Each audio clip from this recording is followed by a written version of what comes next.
Rogers Television, Local Matters.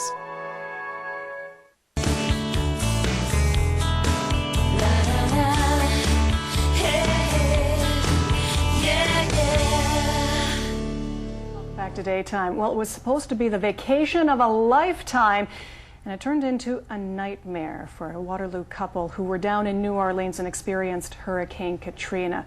Joining us to talk about their experience while they were down in New Orleans. Well, welcome back, and we're so glad that you could be here in studio with us today. Giasone and Marcy Italiano are here, and you must be so thrilled to be back on Canadian soil. I can only imagine. It's nice to see our friends and family again, yeah. Well, let's start with the whole vacation. This was to celebrate your 10th anniversary, and you'd sat down, you made the plans, and it was going to be this great, wonderful vacation. It was a cruise down through Mexico, and we left from New Orleans, so the boat came back and ported in New Orleans. And since we'd been there before, we thought we'll stay a few more days and enjoy the city before coming home. That was the plan. That was the plan, but it didn't quite work out like that. Now, you're on vacation, and you're on a cruise, and you're on a ship. Had you heard about Hurricane Katrina? Did you know that it was sort of working its way in, or at what point did you kind of click in that this was a possibility? The boat docks around 8 a.m. and you have about an hour to file out, and you have local TV. So it was watching CNN Saturday morning. They talked about the storm that had just hit Florida. So we were aware a storm was coming, but at the time they thought it would hit late Monday between 8 and 9 p.m. Okay. So we knew something was up. So we made arrangements. We had made a decision on the Saturday that we would leave Sunday, which was still 30 hours before it was supposed to hit. And just thinking as a Canadian, we're thinking that should be enough time. And even calling the airport said, we'll get you on the flight Tuesday. We're going to cancel flights. Or the idea was we would get on a flight Sunday. And the idea was everything would be fine, and we're still being responsible, and we're leaving 24 hours early. But what we didn't realize was when we woke up Sunday morning, afternoon, kind of around noon, the mayor's saying, you must leave. The storm is sped up. They shut the airport down. Everything shut down. The city basically closed down, and all rent-a-cars were gone. And we were like, well, what do we do? And they kept saying, get out of town, get out of town. And it was we were looking at each other like, this isn't happening. How do we get out of town? We're not from here. Exactly. It's one thing to tell somebody who lives there, who has access to a vehicle or, knows where to go to get out of town. But I mean, you're two Canadians sitting down in New Orleans, a place you visited once or twice. Where do you go? What do you begin to do? Well, I think when we tried to book our flight for Sunday to get out, thinking it was enough time, when they canceled all the flights, stopped running the trains, there was absolutely no way, unless you were on foot, there was no way to get out. So at that point, they were essentially trapping everybody that were still there on Sunday. They were trapping them there for the actual storm itself. So we had the choice of going to a place like the convention center or staying at the hotel. We ended up staying at the hotel, who took care of us in terms of letting us stay there throughout the week instead of having to go to the Superdome or convention center. Was there anything that you could do to prepare? I mean, we see the pictures of people putting up the plywood over windows and trying to get ready and things like that, but I mean, you're in a hotel room. So were they telling you to get ready anyway? Our hotel moved everyone up to the second floor, and then after the storm hit, the hotel, it's a bunch of independent hotels that are old buildings that they've kind of turned into hotels, very Victorian style, like gorgeous. They moved us to a hotel down the street that was more like a mini mansion. Like, it's not like anything. When you think of hotel here, you think of the franchises we know. These places are wonderful and they're elaborate and the owner moved all the guests to this central location. He had a hotel that he felt would be safer, and they boarded up the windows. So what we did right before they had this 6 o'clock curfew on the Sunday and the police made everyone get off the streets, I found a variety store open and bought crackers, water, peanut butter, and mouthwash. Anything you could get your hands on. Because probably. we were told by some people that have lived through these before that you're probably going to lose plumbing soon. Once the power goes out, it affects it's all connected. Right. And once the water levels get so high, because of the pressure, the water pressure, and I guess there's a science to it, you lose plumbing quickly. So I thought I'd get mouthwash and peanut butter because you can eat that And there you are, sitting in the hotel, and Katrina finally hits. What was that like? First, you were in the French Quarter, which, from what I understand, was probably the best possible place to be when Katrina finally hit. It was one of the highest areas, yeah. And I woke up around 5 o'clock in the morning, just as the lights went out. The hotel, it didn't like tremble, but you could feel it shaking. The building was shaking. And he slept for another couple of hours through the hurricane. Hurricane. And by about 7 o'clock, we went downstairs to the main level to sit with the rest of the people in the hotel and watch it through the windows. When there was no flooding, we didn't feel as badly being on the first floor. But just watching it out the window, it was like a wall of white and gray. Just zipping past the windows. You couldn't really see anything past it. It kind of looked like a snowstorm. Yeah, really? It kind of did. Because a very wet the windows are snowstorm. foggy at that point from the humidity. And from a distance, it just kind of looks like what we see maybe in February. But it's water, not snow. You can hear things, some of the potted plants smashing. We could hear some of the furniture outside being, sliding around. Anything that wasn't tied down was moving up and down the street. Well, the heavy stuff was just dragging. So you're hearing a lot of banging and clanking. Hearing the cast iron tables moving around was a little bit creepy. Yeah. Incredible. And it finally blows over.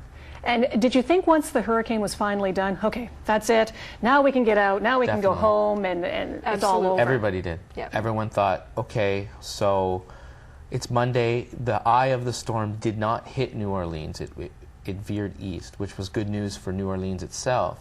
So on Monday, it was just, there were bars open that had leftover ice, selling grab bag beers for $2, because everyone figured the lights will come on tomorrow. Because if you're in the French Quarter, you didn't see the other 80% of the city that was more wind damaged. But then on Tuesday, what happened? We were like, okay, how are we going to get home? Everything's fine. And then they said on the radio, the worst thing has happened that could happen. 200 yards, so 2 football fields of a levee, 17th Street levee, I don't even know where that is really, broke from the water pressure. So the city, in about 3 hours, 80% of the city filled up like a bowl. Not the French Quarter, though, because we're on the edge of the basin. But, so what we're being told is that the worst possible thing that could have happened. The main levee of the city has broken. But we didn't know what that meant. No. We don't have levees in Waterloo. So, and we're not seeing the water directly. The levee broke. Right. But all we know is that now we're being told it's going to take a month to get the power back on, and it's going to take 3 weeks to pump the water out, and it became a much more serious situation. That's when I called my mother. I found a payphone that would let me call collect out, because half the payphones weren't working. I guess it depends what side of the French Quarter they were on. So I'm telling my mom, I said, we're kind of stuck in this bowl of water. But my mom, watching CNN, thought we were up to our necks, and I had to reassure her that we weren't actually flooded. But if you walked half a kilometer up the street, the water was up to my waist. Yeah. So we were actually in one of the only places. We were safe, but we were stuck. We were stuck. Yeah. And what do? It's not like anybody can just drive in, pick you up, and take you home. Well, he there has was no he place has a to cousin go. in Houston. That would have been great if he could have driven in, made the 4-hour trip, and plucked us out of there. But they weren't letting anybody in. It would have been more dangerous to let people in because nobody knew which streets had a big tree across them and where the flooding was. So I think they underestimated how many people didn't get out. I think we're start of the whole mess of underestimating and the slow response. Part of it was in a city that a large portion is under poverty. I think when you're telling people to get in their cars and get out, you're forgetting about the people that don't have cars. And Right. So the radio started saying, go to the Superdome or the Convention Center. And that changed to go to the Convention Center, the Superdome's full. So we decided on the Thursday, and this is after 3 days of barely sleeping and only eating once a day, we have to do something. What are we waiting for? It's going to take 3 weeks have for the to go. So we went to the convention center, as the radio said, as there would be buses taking people out over a 48-hour period. And they said the National Guard was there, Yeah. Red Cross is there, Or Food and Water when we is get to there. the convention center, there was only 15,000 people that have been there since Tuesday, sleeping on their own possessions, in their own filth, to be honest. If you walked into the convention center, it was apocalyptic. I was shocked. I told Marcy not to go in. I said, don't bother. There's people just sleeping on their suitcases. and you have little babies, and I talked to some tourists. I saw some people that had suitcases like ours, and I go, what's going on? But I've had it because at our hotel we had a radio. Right. They said to me, you tell me what's going on. We were told to come here on Tuesday. And this was now Thursday afternoon. And I'm thinking... even out on the street when they were... Civilians were carrying bodies out. And just when the TV cameras showed up in the afternoon... Yeah. Things just went absolutely insane. Marcy put it best after, when we were reflecting. She said that beautiful people can do desperate things. And these people that were stuck there for 3 days, once the CNN cameras started showing up, they really wanted to make a point. So there was instances where some of the deceased were brought out to show the cameras.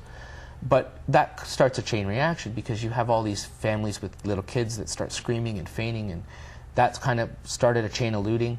Well, and there's this whole thing of not knowing. Nobody knew anything. Nobody knew when. Nobody knew how you were going to get out of there, what was available. It was all rumors.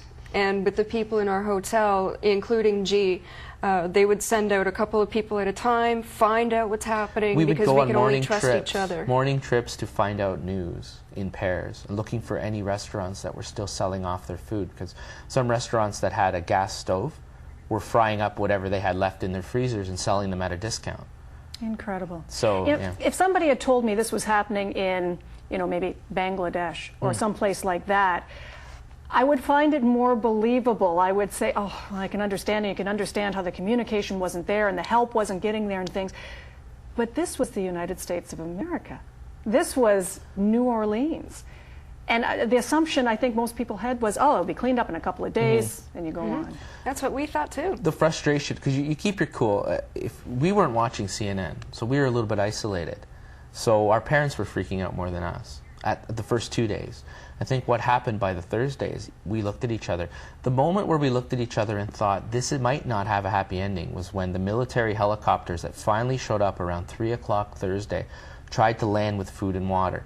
As the people saw them trying to land, about 200 people, kids and adults, swarmed the helicopters. The helicopters were forced to hover because people were trying to grab onto the base.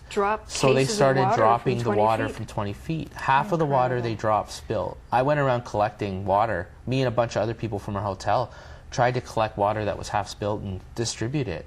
But when we saw that the people were so tired and panicked and desperate that they weren't letting the helicopters land with food, I looked at Marcy and I went, if we're not out of here by tomorrow, we're walking. Like, we'll get on a highway and walk. We looked around and we thought, they can't bring buses down here. Yeah, it's too dangerous. They'll get tipped over, they'll get attacked. Bring a bus here right now, and what might happen is if it's not a secured area, then the bus might be tipped. I mean, it was actually getting to that point, and I had the same thought you had.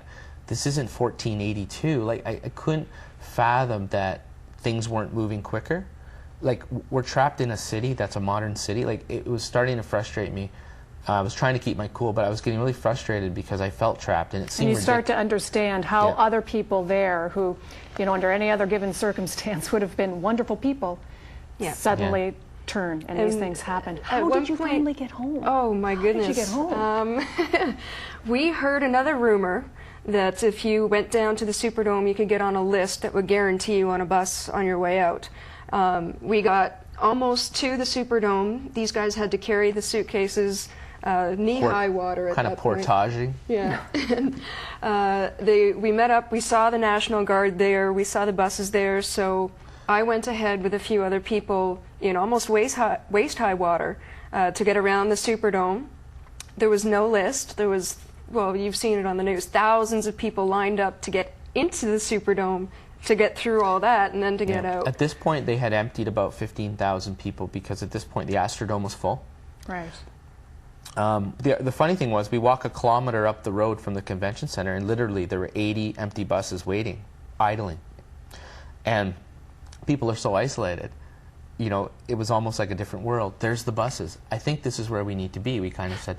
So we, after Marcy and a couple of our friends scoped it out, we stood there with our suitcases, and we must have looked like lost puppies. We were standing there. We hadn't showered in 2-3 days, and buses were pulling up, and 50 at a time, letting people get on. And we were just standing there in this medium, and the army's saying, get off the road, and we're like, where do we go? And this this Army Marshal guy, he's standing there, and he turns to us, and he goes, "Where are you from?" And we said, "We're from Canada. We're stuck." "Oh, so you're not from here?" "No." "You have nowhere to go?" "No. I mean, we don't even want a shelter. We want a place where the bank machines work at this point. We'll find an airport." And he goes, "Well, if there's room on this next bus, hold on a second." And they filled up the bus they were letting people down. There was probably about 8 seats left in the back of the bus, and he just goes, "All right, let's go now, on the bus, go." And us and about the 4 other people we were with were shocked. We're like, "What?" And we stood there, and we got on the bus and put our suitcase underneath, and Because we were in the middle of deciding, Yeah. do we get in line and be here for 48 hours, or do we go back to the hotel where we're not getting out, but we have a place to stay? So within there's an hour, dangerous and stuck. an hour before, we're seeing helicopters almost trampling people, and we start to panic. And within that, from an hour from there, we're on this bus that's pulling out, and we're looking at each other like, how did we get on this bus? And we know how we got on the bus. We went to the right place, and obviously the person who led us on the bus realized that we're not from here. And I think that was a significant thing. But we're lucky. We're lucky that at that moment we walked a kilometer up the road, and we're lucky that we didn't get in line or go back to the hotel. We're lucky we kind of just stood there blocking traffic, which is kind of what we did. Yeah, pretty much. It's just an incredible story, and I can't believe you went through it. I'm so happy that you're back. I can only imagine how you feel and your family feels to head back home now. We're still, yeah, we're still in shock that we were there, let alone got out, and we're still having trouble sleeping at night and dealing with a lot of what we saw. But it's back to normal. I'm trying, yeah. Oh, we're so glad that you're here, and thank you for sharing your story with us. Thanks for having us. Thank you. We're going to be back with more in Daytime in just a moment. Stay with us.